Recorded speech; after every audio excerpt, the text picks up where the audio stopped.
Salut à tous, aujourd'hui nous avons encore un nouveau dossier, une nouvelle histoire. Je vous dis tantôt dans cette chaîne, nous parlons de tout et surtout des sujets qui font en tout cas des vives buzz. Alors aujourd'hui, nous avons encore une histoire très triste. Alors avant de vous raconter l'histoire, je vous prie, si vous êtes nouveau sur ma chaîne en tout cas, n'hésitez pas de vous abonner, cliquez la cloche de notification, aimez la vidéo et surtout partager cette vidéo. C'est justement une vidéo, en tout cas, de sensibilisation. Comme je vous dis tantôt, dans cette chaîne, je vous apporte toujours des vidéos qui vous aident à réfléchir, à avancer. Des vidéos qui ont vraiment de leçons morales sur toute l'histoire. Alors, n'hésitez pas en tout cas de laisser la pouce bleue en tout cas et de soutenir cette chaîne. Alors c'est quoi l'histoire? La mort de cette influenceuse, actrice hollywoodienne, elle était entrepreneur, une femme forte, mère des familles, mère des enfants. La mort de cette dame, elle s'appelait Charmzy. Elle s'appelait Charmzy. Malheureusement, le nom de sa famille, j'ai pas eu, mais j'ai tous ces deux comptes. Le premier compte, le compte où elle utilisait normalement et les comptes où elle faisait son business. Elle était dans l'entrepreneuriat, elle faisait des produits pour éclaircir et puis traiter la peau. Elle était maquilleuse, elle était très proche en tout cas de cette actrice hollywoodienne que vous êtes en train de voir ici. Alors dans cette vidéo, je vais vous raconter en tout cas c'était quoi l'histoire que nous avons fait quelques recherches pour savoir de quoi elle était morte, parce que l'histoire au Nigeria continue en tout cas à faire beaucoup de buzz et les gens en parlent. Alors sur mon titre, vous avez vu que j'ai mis la dame a été tuée par son mari. Alors c'était quoi l'histoire? L'histoire c'est que cette dame, j'avais dit tantôt, elle était mariée et que son mari l'a tuée. Selon les informations que nous avons reçues, parce que j'arriverai là, la dame avait, elle était maman en tout cas de deux fillettes. Sur la photo là, vous avez vu, j'ai caché le visage des enfants parce que moi je respecte vraiment le droit des enfants. Je n'ai pas le droit de montrer le visage des enfants, mais j'ai montré quand même le visage de son mari parce que c'est dans le journal nigérien. Donc cette histoire, c'est déjà dans le média, voilà pourquoi j'en parle. Alors cette dame était mère de deux filles que vous venez de voir tout à l'heure là, mariée à ces messieurs. Tout semblait aller bien en dehors de sa maison. Donc elle montrait en tout cas le visage d'une femme heureuse, accomplie. Et surtout, vous connaissez les histoires de ces influencés. De ces influenceuses. La dame a son compte Instagram. Elle n'avait pas de compte Facebook, pas autre compte que le compte Instagram où elle faisait son business et elle avait aussi son compte, en tout cas privé. Alors, c'était quoi l'histoire? Après avoir donné naissance, en tout cas, à ces deux fillettes-là, selon les informations que moi je reçois, je suis d'immédiat, je reçois des informations de part et d'autre en dehors des investigations que moi-même j'ai fait. Alors, avant de se marier, quand elle fut fiancée avec ces maris-là, qu'on soupçonne qu'il a tué, les messieurs la battaient. Le monsieur la battait déjà. Après l'avoir battu, il achetait toujours les cadeaux. Il offrait des cadeaux après une dispute, après l'avoir tapé, après l'avoir tabassé, il achetait toujours des cadeaux. Et les proches de la dame disent toujours que ce monsieur n'est pas assez bon, mais le monsieur avait des moyens. Je n'ai pas dit beaucoup, il n'est pas millionnaire, mais le monsieur avait des moyens. Et la dame, elle avait son entreprise. Elle voulait quelqu'un qui allait l'aider en tout cas à rester dans son standing. C'est toujours comme ça. Quand vous avez quelque chose, vous voulez vous marier avec quelqu'un qui a aussi quelque chose pour maintenir cette petite richesse que vous avez pour enfin continuer à avancer, surtout qu'il y a l'avenir pour les enfants. Mais dans son entourage, les gens lui disaient toujours que arrêtez avec cet homme, il n'est pas assez bien pour toi. Un homme qui te tabasse, après il achète des cadeaux, il est un vrai danger. Mais la femme n'avait pas écouté et ils se sont mariés en 2018. Si vous regardez l'âge de ces enfants-là, vous allez voir que même sa première fille, en tout cas, elle peut avoir 4 ans et la seconde dans les 3 ans parce qu'elle les a eu à une différence seulement d'1 année. En Lingala, on dira qu'il a lundi ça qui banne. Donc, il n'y avait pas assez d'écart entre les 2 enfants. Et après 3 ans, après que la dernière puisse avoir 3 ans, je pense au mois de janvier de cette année, elle venait de subir une opération de BBL.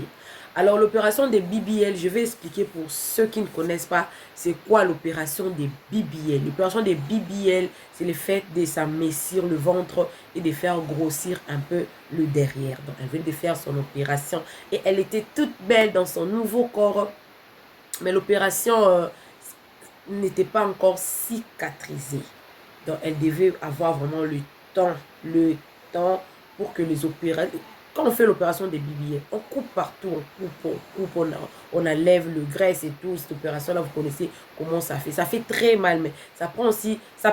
la plaie peut se cicatriser à l'extérieur, mais dedans, en tout cas, ça doit prendre du temps pour que la plaie puisse se cicatriser. Et la dame, comme elle était mariée, elle est tombée enceinte. Mais en ce moment-là, elle n'était pas vraiment prête à avoir cet enfant-là. Elle n'était pas prête. Et elle en a parlé avec son mari. Papa, je venais de faire ma chirurgie esthétique et tout. Alors, je ne suis pas prête pour avoir un enfant. Surtout que le médecin m'avait demandé de prendre encore du temps pour avoir un autre enfant. Vu que je dois attendre que les plaies se cicatrisent et tout soit bien pour moi. Et peut-être au fil des années, je pourrais avoir d'autres enfants.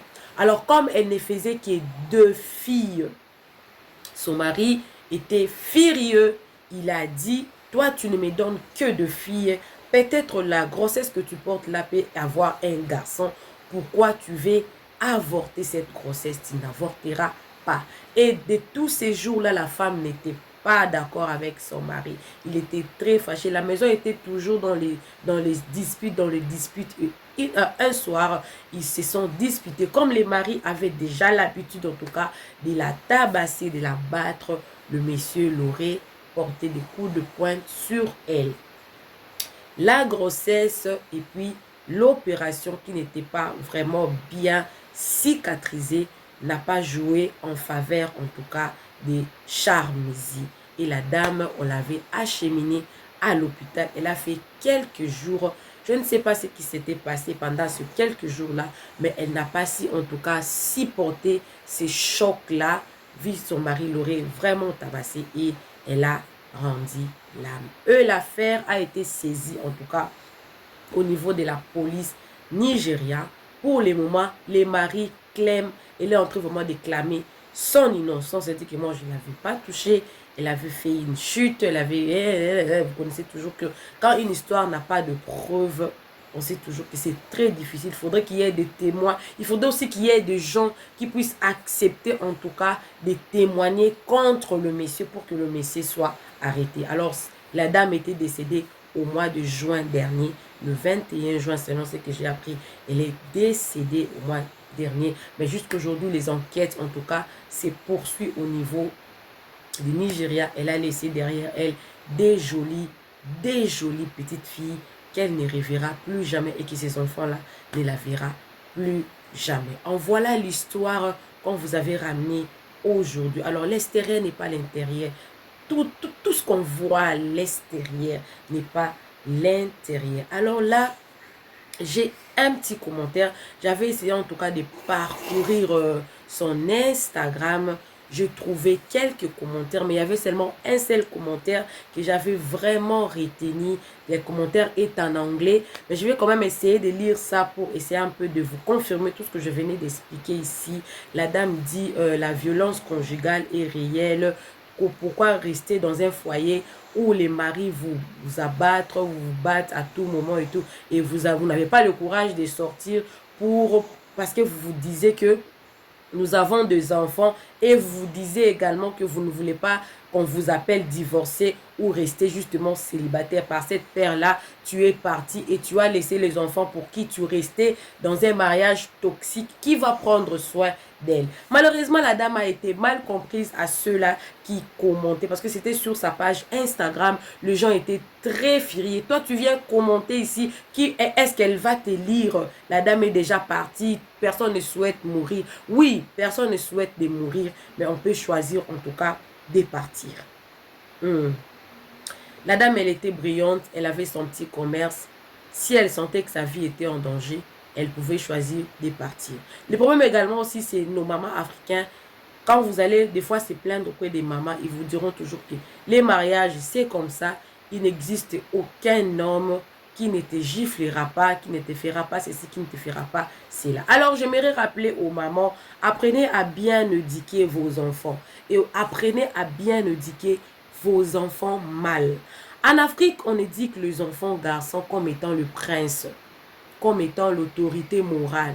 Oui, on ne peut pas changer l'autorité d'un homme. Mais apprenez quand même à vos enfants la maîtrise de soi et surtout la tolérance. Quand on se marie, on devient une seule chair et des fois, la femme a besoin que son mari puisse la comprendre, quelles que soient les circonstances. Apprenez à vos garçons que ce n'est pas seulement leurs paroles, que ce n'est pas seulement leurs propos qui comptent. La femme, c'est un être égal à l'homme.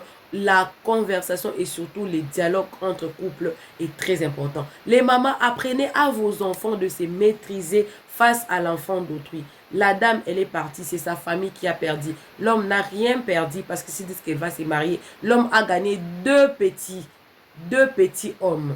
Qu'il va se marier avec une autre femme, peut-être si on ne l'arrêtait pas, en tout cas si la justice ne réussissait pas à prouver en tout cas la culpabilité de ces messieurs sortira sain et sauf et surtout il va se marier et il va continuer sa vie et surtout c'est votre fille qui partira. Les mamans, apprenez aussi à comprendre vos enfants filles. Quand vous mariez vos filles, quand les enfants reviennent pour raconter ce qu'ils voient dans leur mariage, prenez toujours le côté de votre fille. Peu importe. Apprenez en tout cas, en Afrique, nous devons apprendre à soutenir nos enfants qui entrent dans le mariage. Quand elles sentent que rien ne marche et qu'elles viennent auprès de vous, apprenez à prendre leur part. Parce que souvent dans les familles des hommes, dans les familles de l'homme, souvent ils prennent toujours la part de leur enfant. Alors si la famille de la femme pouvait faire autant, même s'ils avaient mangé la dot, ça sera bien justement pour la protection de la femme. Paix à ton âme, Charmy, et surtout nos condoléances les plus sincères à ces enfants, pauvres enfants, orphelines à bas âge. Ils ne rêveront plus jamais leur maman. Malheureusement, le triste sort et surtout, c'est le destin. Alors, merci à vous qui avez suivi cette émission. N'hésitez surtout pas à vous abonner. Cliquez la cloche de notification, aimez la vidéo, commentez et surtout partagez la vidéo. On se retrouve prochainement dans une nouvelle émission. Que Dieu vous bénisse. Bye!